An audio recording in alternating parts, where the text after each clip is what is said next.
Are you sitting comfortably? Then we'll begin.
Hey, folks, and what can I say or even begin with after part one? Let's say fuck oligarchs, free Palestine, free Ukraine, Crimea is Ukraine, and I don't free even beer. know. Yeah, free beer, most importantly, to be honest. And hell with ice. Yeah, and that fuck ice. Yeah. No, when we were ending there on part one, Commander, you had basically laid on the table an awesome thought. Whoever takes power next, God forbid it's another Republican thing. Even if they say they're going to fix the party, I wouldn't believe it. But it would be a great idea to take ICE and border control and just stuff them in the bin and start over. Yeah. I don't know if you can get the political consensus to do that, but certainly something that would completely overhaul and purge those organizations. Yeah, you could do a Doge thing on it. Get Elon Musk in. Yeah. He'll get rid of all the right-wingers. Yeah. But it's a really good thought. It's a really good thought. There's some other things we can get into and dive into and discuss and whatnot. Commander, you had one in the bank. Did you want to start us off? Sure. This is a real small one. Apparently, China, Russia, Iran, and a couple other countries, I'm not sure. They didn't say who all of them were, but those three were cited specifically, are conducting a BRICS plus naval exercise off of South Africa. So South Africa is acting as the host country for the exercise. The goals for the exercise are supposedly to enhance interoperability, ensure collective naval readiness, and to put in place measures to help maritime safety of commercial shipping lanes. This is the first time in what's planned to be an ongoing series of annual BRICS plus related training events. Really? Yes, a spokesman stated this is not a political arrangement. There's no hostility intended against the United States. Bullshit. Oh, sorry. Excuse me. I know. I keep getting things in my throat when I talk about this, but it's a hard one. So it's interesting. They said that there have been small or smaller exercises that only involve vessels from the principal countries, but this is the first one that's involved, more than just China, Russia, Iran, and India sending naval forces to an exercise. So it's the let's call it the anti-NATO exercise. This is exactly like when NATO does their thing and so on, and they want to make sure that the commanders are integrating properly with different command sets and stuff, right? I've had this explained to me once by somebody who sounded like they knew what they were talking about, and it made sense, right? Because you can't integrate NATO people if all of a sudden they're speaking different language in the structure of command and stuff, right? Exactly. Yeah, you know what? I think there might be something else going on here. This isn't anti-NATO. This is anti when Trump goes into Greenland, fucks up NATO. NATO has become nothing like what it used to be. It's completely demolished, and now we don't have a NATO, a North, we don't North Atlantic Treaty anymore. I don't think that's the case. I think if that happens, we end up with a NATO, perhaps under a completely different name, but I doubt it. But a NATO that is simply without the U.S. Right. And I honestly think that should Trump decide to make a move on Greenland, in all likelihood, the rest of NATO will simply say, hey, bye-bye. Do we end up with a situation where we have a UN without the Americans? It would not surprise me. The Republicans have been making noises about leaving the UN entirely for years, or reduced activity, presence in the UN. The U.S. should stop funding UN operations, that kind of stuff. I could easily see that being a move that they decide to take. Yeah, I agree. Well, I've kind of lost faith in the UN anyway. I'll be honest, a lot of people have. I still think it serves a function. Yeah. It does do good work out there. It perhaps not as effective at doing what it tries to do as an organization. It's certainly not as effective. It's certainly not as effective as they set it out to be. Right. Or as it's funded to be. Yeah, but that's not surprising when you consider the way the organization, particularly after the Korean War, became so firmly split into, two camps. And arguably today it's three camps. Yeah. The UN, and before it the League of Nations, the intent is a good one. The idea is to have an organization where countries can talk about problems, sort them out, bring some sort of international pressure to bear on, for lack of a better word, rogue states, but not really rogue, but outlier states that are not doing what they are expected to do in the international system, that kind of stuff. But when you divide it into camps of, we're aligned with the U.S., so we're going to do what they say, and anything the Russians do is bad, or vice versa, the Russian side saying anything that the U.S. tries to do is bad, and we're going to block it. You end up with a giant stalemate. So it's unfortunate that an organization that had potential to be great or to do good things kind of fell apart because of the demands of external power politics. Yeah. If there was just a slight shift in the voting structure and how things are done, those outliers could be ignored more, but nobody seems to be willing to even entertain the thought. Yeah. So, Yeah. I figure it's better to have them than not. It's kind of like the first of the prequel Star Wars movies. Then we have to rely on negotiation and stuff and whatnot, Yeah, But exactly. there is a lesson in that Jar Jar Binks ridden movie. I tell you what, used to go see the Andor season 2. There's a lesson in that as well. But God, yes, you're right. You're right. Okay, anyway, yeah. Back to the NATO thing. Now, besides of NATO, there are other alliances out there. Britain, what's the one that I can't remember the name of it? Britain, Australia, New Zealand, and some The other Marmite countries. Alliance. It's the Commonwealth. No. It's a defense treaty. I'm just wondering how many. It's based on the Commonwealth.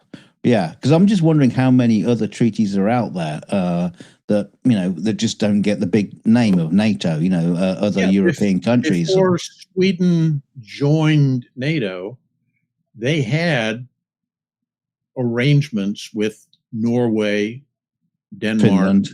and Finland. Yeah. It wasn't as robust, but they definitely had those kind of things, ties. So there are like small pockets of, say, European, defense initiatives. Sure. So if those combined instead of NATO, then we got a new NATO.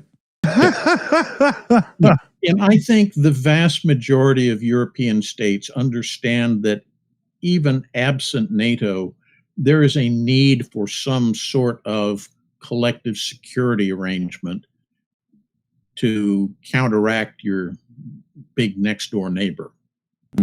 Yeah. It's almost a human condition, though. You got to keep up with the Joneses, so to speak. Yeah. Right. Very definitely. Yeah. Dunk, did you want to steer this ship anywhere? No, I don't want to. What we got? Here's a good one. More than 100 people gather in Glasgow to watch the someone getting kicked in the balls for the very last time. Yes, idiocracy has come true. It's "Ow, my balls" has now become real. So basically the story is... You're not kidding. This is... Not kidding. Basically, the story is there was a guy. He's having transition surgery, and he's gonna have his what they call bottom surgery, which is a bit of a strange thing to call it. But he's gonna lose all his little male advantages, gerbils, in his panty wanties, and so he decided. He put out a poster on a lamppost and put flyers. So come and see me getting kicked in the balls for the very last time. And so the guy went to a park, and 120 people turned up to the park to see him. And he royally kicked in the balls. Did he let everybody kick him in the or her? No. He just had one. Just one. Come on, you only need it once. Come on. But he said, it's just a strange thing to request. But he realised that this is going to be the last time he's going to feel the sensation of being kicked in the bollocks. So as painful as it is, why not have the experience? Sorry, what a colossal loss of opportunity. Yeah. You could have auctioned it off, and the highest bidder gets to kick me in the nuts. I've always used the fact that testicles are on the outside as an absolute fact that there cannot be a God, because nobody could be that fucking cruel. Well, they should be protected. To be honest with you, I would have done it after the operation.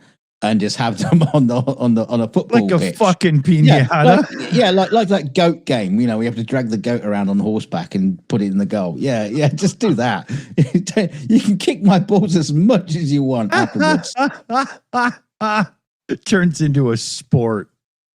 But no, the man actually went through with it, and he just squatted on the ground. He just squatted, and Wow. just came in, and just gave him a walloping kick to the bullocks. And Guy must have been a guy named Bruce. Just must have been. Certainly one of the nuttier stories we have. Yeah. Wow. You can't get much more nuttier than that. Yeah. Dear God, it sounds so painful. Oh yeah. Oh. Now he's all got to look forward to is people kick him in the cunt. So.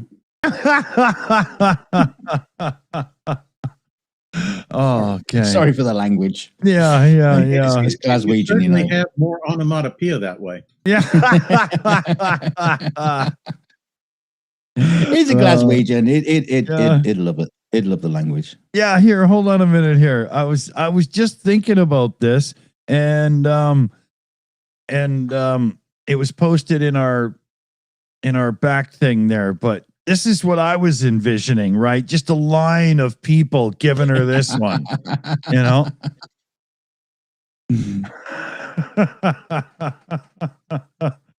This just doesn't look like a night out that I was, in for, right? That was Liam Wakefield found that one. Thanks. So Trump and Cuba. Oh, another kicking in the nuts. Yeah, because Trump has urged Cuba to make a deal or face consequences, warning that the flow of Venezuela oil and money will stop now. What is a deal?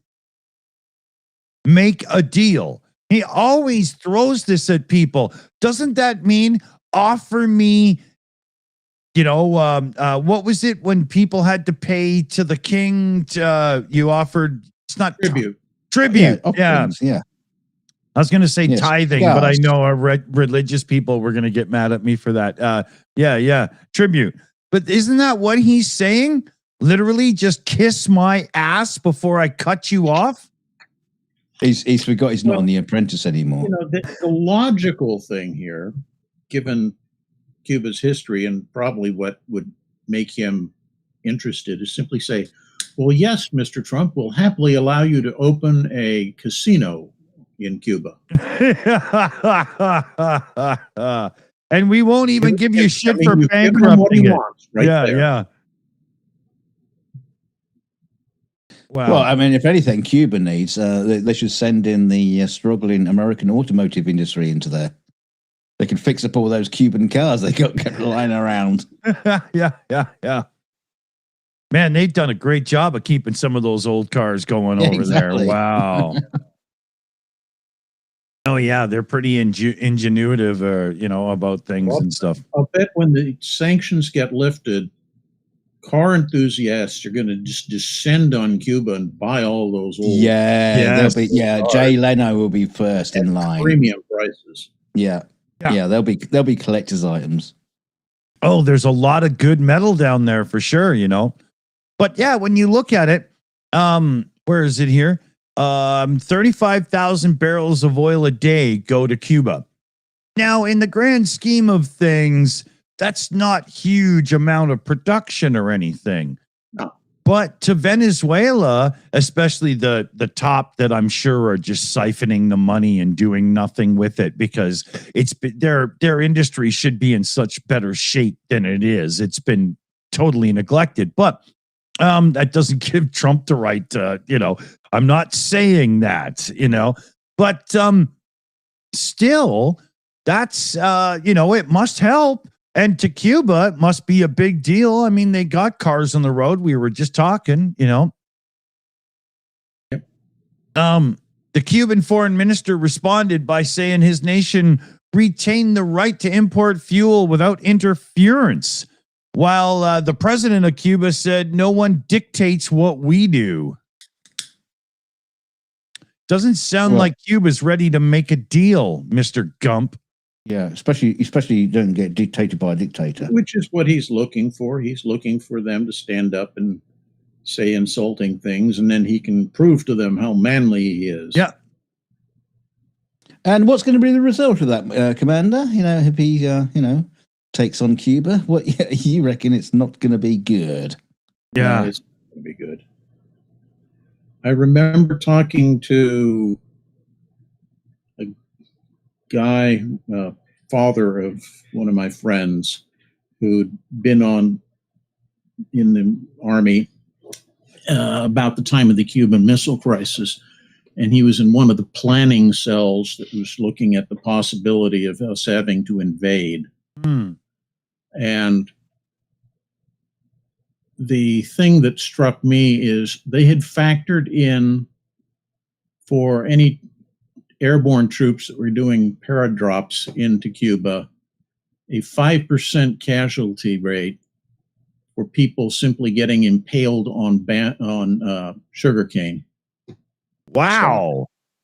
Because that was one of the things the Cubans were going to presumably do, is go in and, cut the sugarcane fields so that all those nice pieces of basically bamboo are at a good sharp angle and impale troops as they came down. Wow. That's a damn good defense. Yeah. How grassroots and effective is that? Yeah. Like grassroots, get it? But anyway. I got the... You're really digging there, Dick. Yeah. But you said bamboo. I had to get it in. I figured. But yeah, it's this, not... if it comes to a military operation, I don't think it would be an invasion so much as just a series of destructive attacks on infrastructure. Yeah. When we get the idea of invasion, we always think about like video game boots on the ground running through buildings that have been bombed and stuff. You use the word invasion, and everybody thinks of D-Day. Mm-hmm. Yeah, but there's a difference. D-Day had a plan. Trump seems to be a guy. He's like playing with his toys, his toy soldiers. So, and I'll go and bomb this lot. Pew, pew, pew, boom, boom, boom. And it's like, well, what do you do now? Oh, I want to play another game now. He just gets so easily distracted from all these things he does. On the risk map, so he probably doesn't think in those terms. Yeah. I can't help but see Trump as Lord Helmet in Spaceballs. The more this keeps going, My helmet's bigger than yours. Yeah, exactly. But did you get my point? Do you know what I mean? Everything that Trump has been doing recently is like a reactionary thing. No plan, no follow through whatsoever. Venezuela is a fucking disaster. No oil companies want to go in. No, none. ExxonMobil guy was like, fuck this. Yeah, exactly. Because they're not going to spend millions going in there and have it all lost again. No, and this was Trump all along said, oh yeah, I've been talking to all them oil companies. No, you haven't.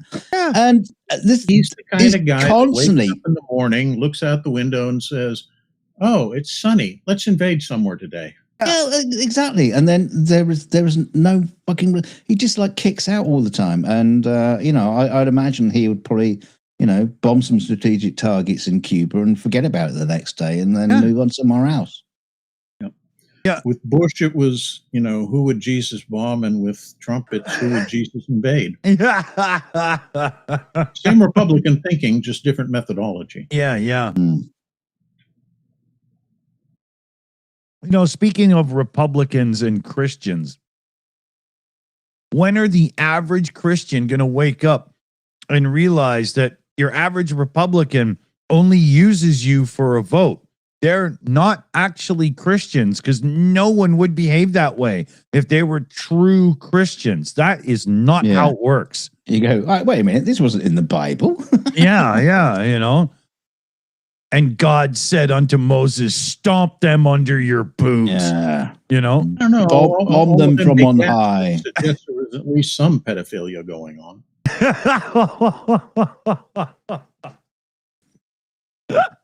I don't think even Trump's read those bits. Yeah, it's in the Greek parts, you know. Oh, okay. Well, my bad. I just can't understand where Christian America relates to the Republicans. I don't get it because they just use you. You know, they're lying.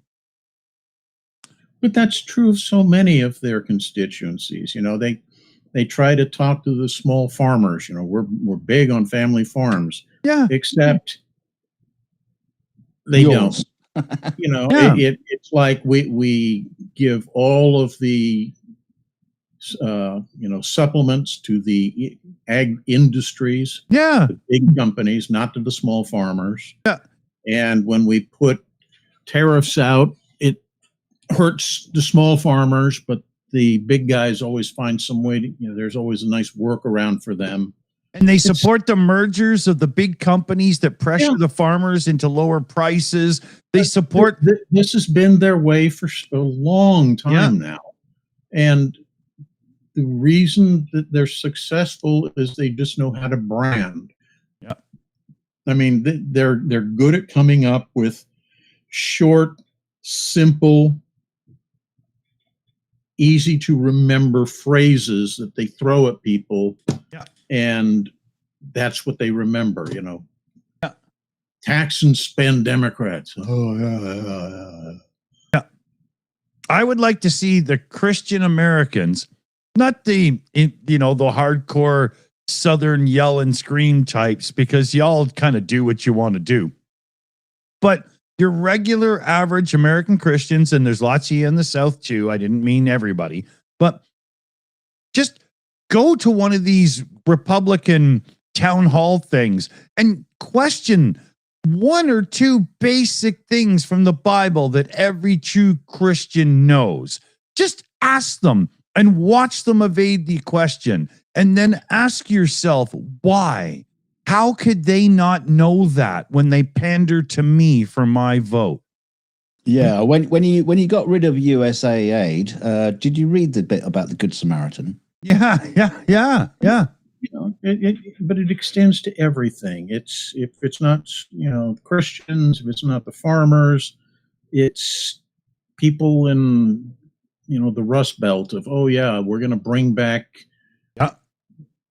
auto industry. We're going to resume coal mining for the people in West Virginia. Yeah. They make these giant, impossibly empty promises that anybody with even the slightest amount of thought would realize is BS.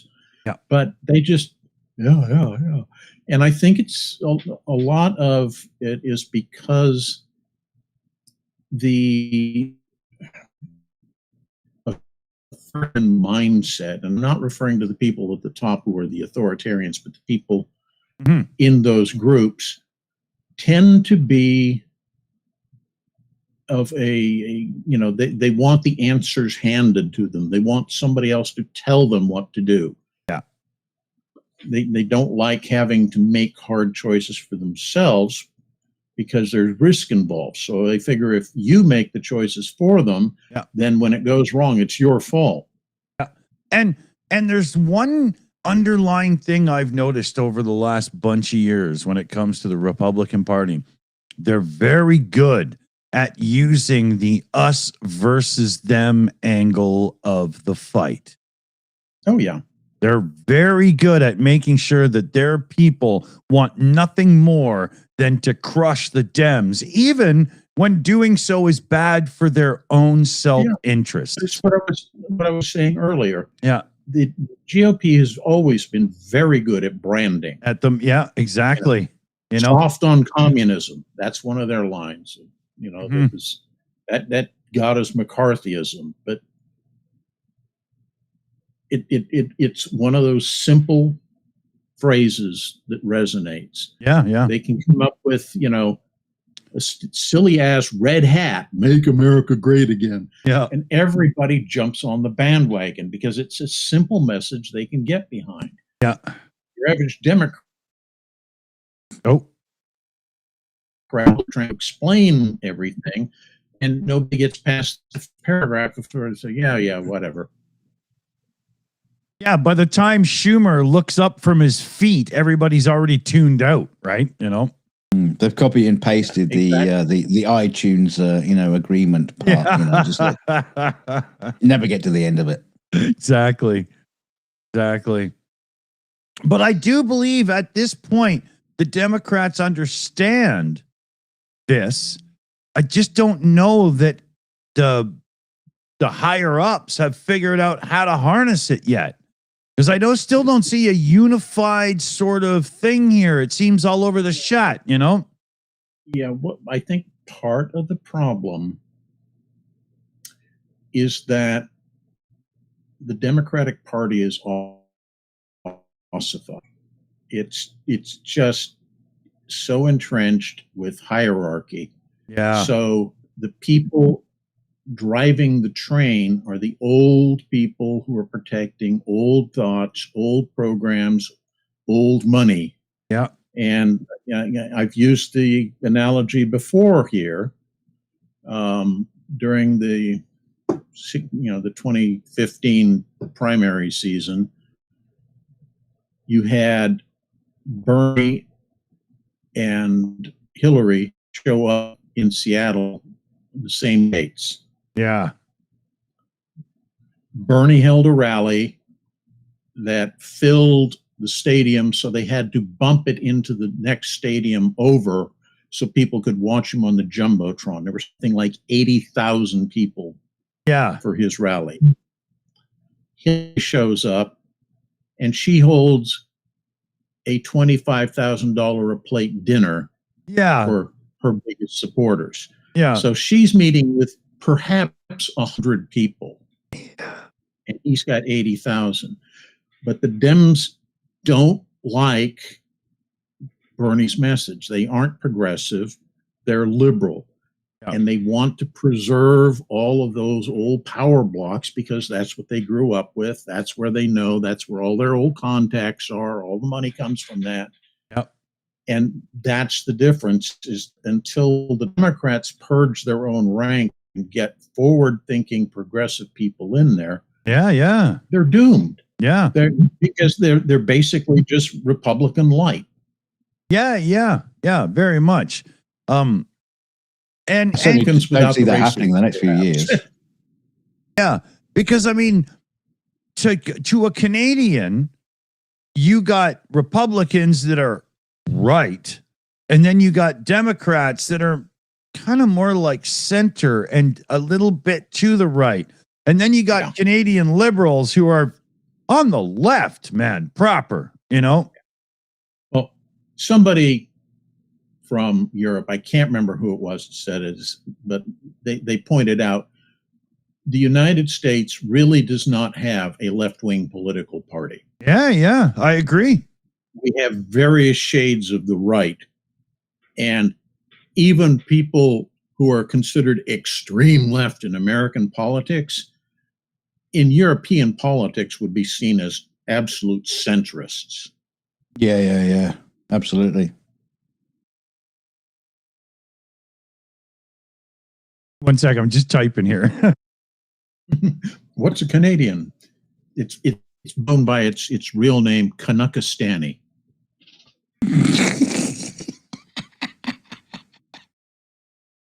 I put it, a Canadian as someone who puts their beer down to roll a joint.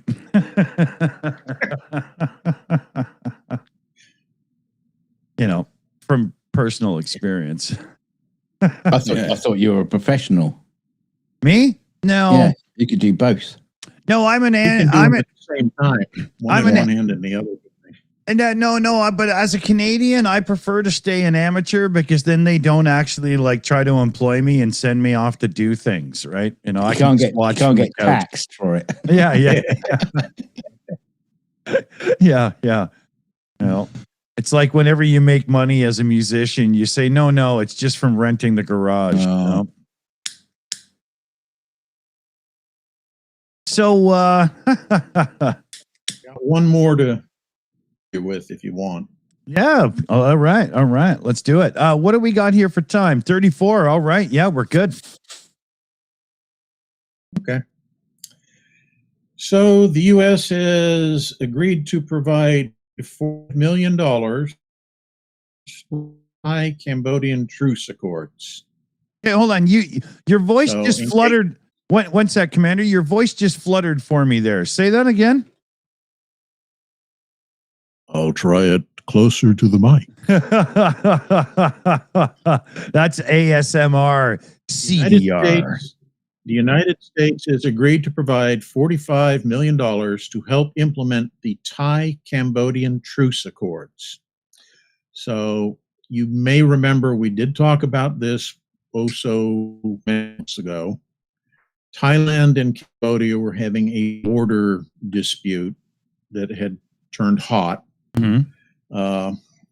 It's over the fact that the original border between Thailand and what is today Cambodia was a demarcation line that was very ill-defined, with the French, whose colony Indochina included what is today Cambodia, Laos, and the two Vietnams, or one Vietnam now.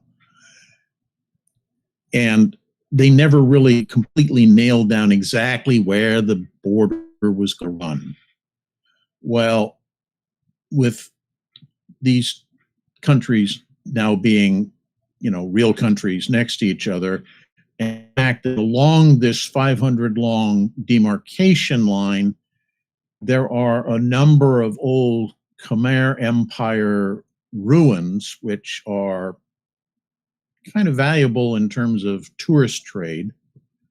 People like to come and see these ancient ruins. Yeah. So they decided they were going to fight a little squabbly war over the thing. Oh, God. So the truce accords were signed back in December.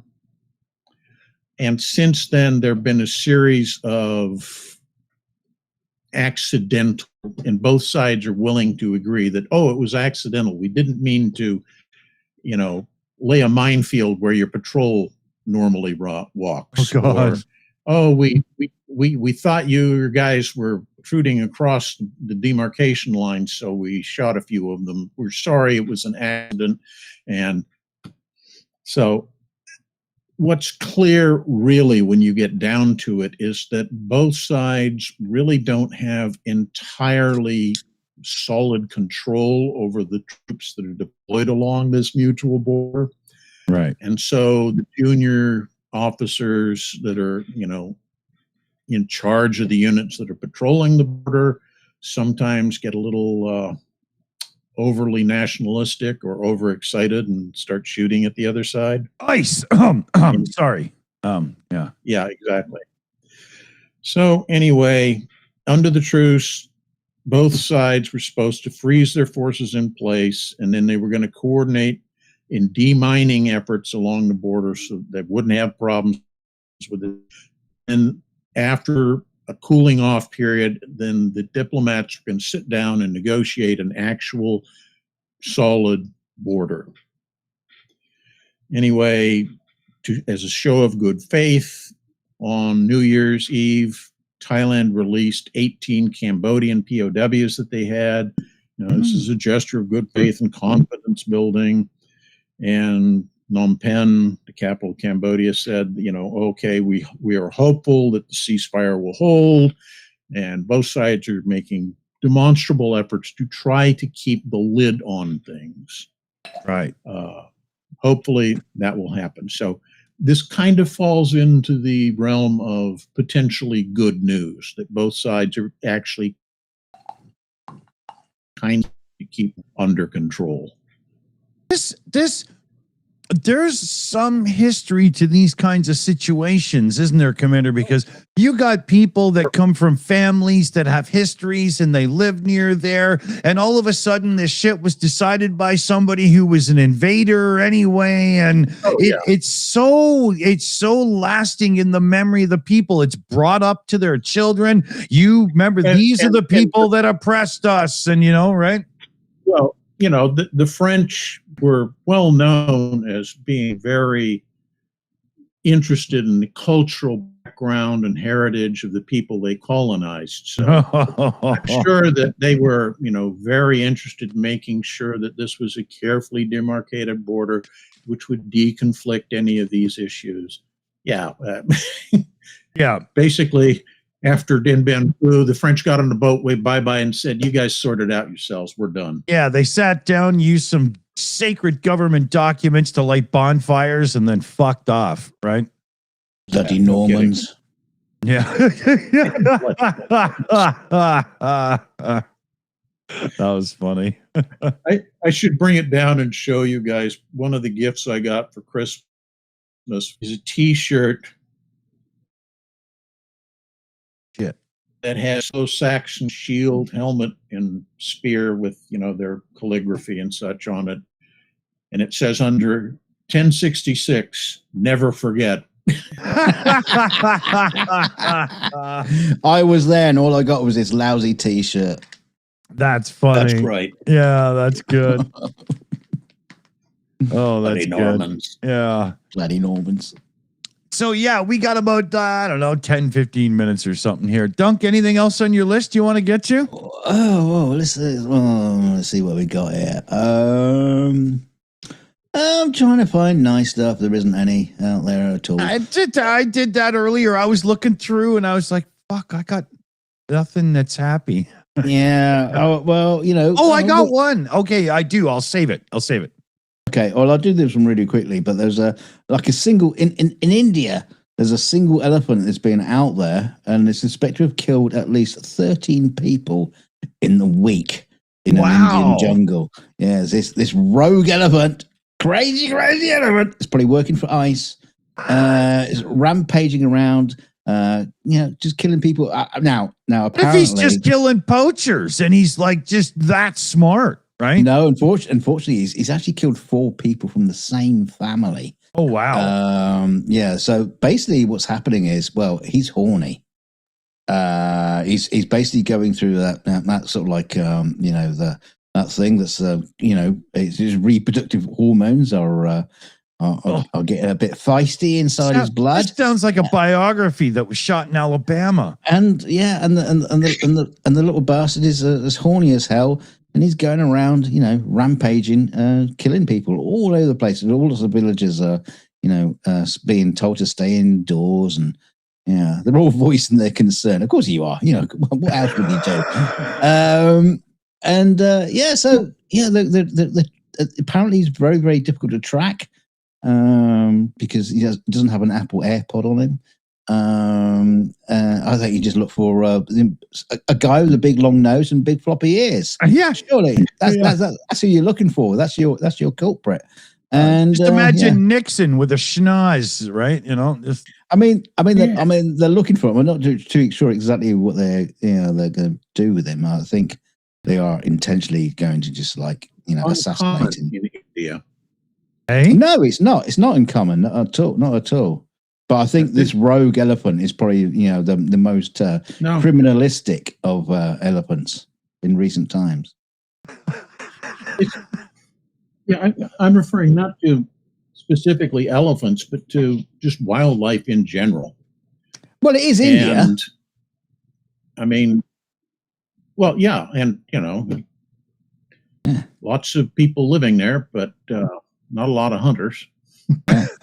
I remember that one thing that the government used to do when they'd have a tiger auction off the rights to go do a tiger hunt in that particular area to the highest bidder to go bag your tiger, because as long as the tigers behaved themselves, they were protected. Nobody could hunt them.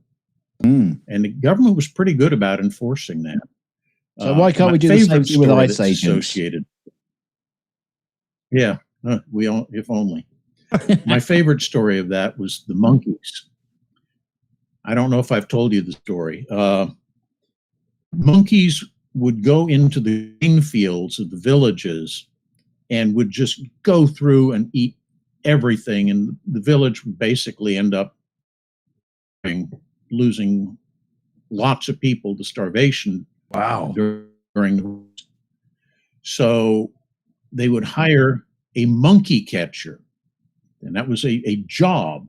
And the guy would go out and he would catch all the monkeys and remove them from the grain fields. Sounds like a Jim Carrey movie. But for some reason, they kept having this. They kept having the same problems in the same villages year after They kept year releasing after them year. again in the same village. Well, the government, yeah, the government investigated and found out what was happening is the monkey catchers were running a racket. They had trained monkeys. They go to the village, the outskirts, release the monkeys into the field, wait a day, show up and say, "Hey, I understand you got problems with monkeys." "Oh, yes, we do. I'll catch them for a fee." "Oh, okay." And the villages were not wealthy, would scrimp and save and take up the collection, and everybody would contribute to paying the monkey catcher. Monkey catcher tweet his whistle, all the monkeys to get back in the truck, and he'd drive to the next village down the road. It's like the Pied Piper of Hamlin. They ran this circuit. Oh, yeah. And the guy would run a circuit over the course of the entire planting and growing season.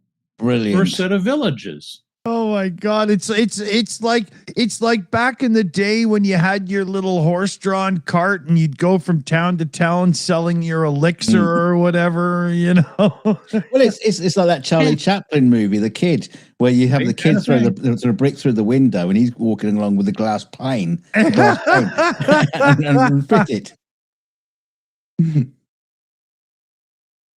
I love it. Yeah. Okay, what triggered in my brain was say Michael Jackson and Paul McCartney. Right? They go into town, they pull their scam, they go. If you haven't seen the music video, watch it. It's really good. What have we got for time? Okay, we got 10 minutes. I've got something here, and I can't believe I am going to say this. 1 second here. Mm-hmm. So, in this day and age of companies shutting off the back servers to products that need, that talk to the server to make it work, and they do it pretty much on purpose for planned obsolescence, just to screw you over to make you buy a new product. You've got groups like, I think it's Fulu, whatever Louis Rossman's group is, where they're putting out bounties to get these things hacked to make them work again. Bose, the speaker company, who some love, some not so much, we'll not get into that. They have released the API, the application programming interface documentation for the SoundTouch speakers, because the SoundTouch are like a cloud connected speaker. And they're very cool. They sound great. People love them. But Bose was going to end of life them because they didn't want to run the servers anymore. So instead of being complete jerk-offs like John Deere and the Amazon companies, Ring and so on, that just drop these devices and make you buy all new ones, Bose has put out the API documentation. So actual real nerds will in no time at all have an application you can run on your computer to be the back-end server to make all of this stuff work again. And if you're like me and you've got a little home lab server with an Unraid or Proxmox, whatever's going on, you can guarantee there's going to be a Docker container for this really soon. And I hope that this is the start of something that keeps going, because Bose has obviously seen what's going on in the world of right of ownership, right to repair, and gone, you know what? We don't need the bad publicity that everybody else is suffering for. Why don't we just do the right thing? They didn't release the software. They released the API calls so you could just write your own software. And I guarantee it comes out as fast as you could sneeze. Yeah, but you still have to be a bit nerdy to, utilize it. If you're just like a thicko at home, and your speakers stop working, you go, oh, I don't know. Right, but to you and I, it's gibberish, right?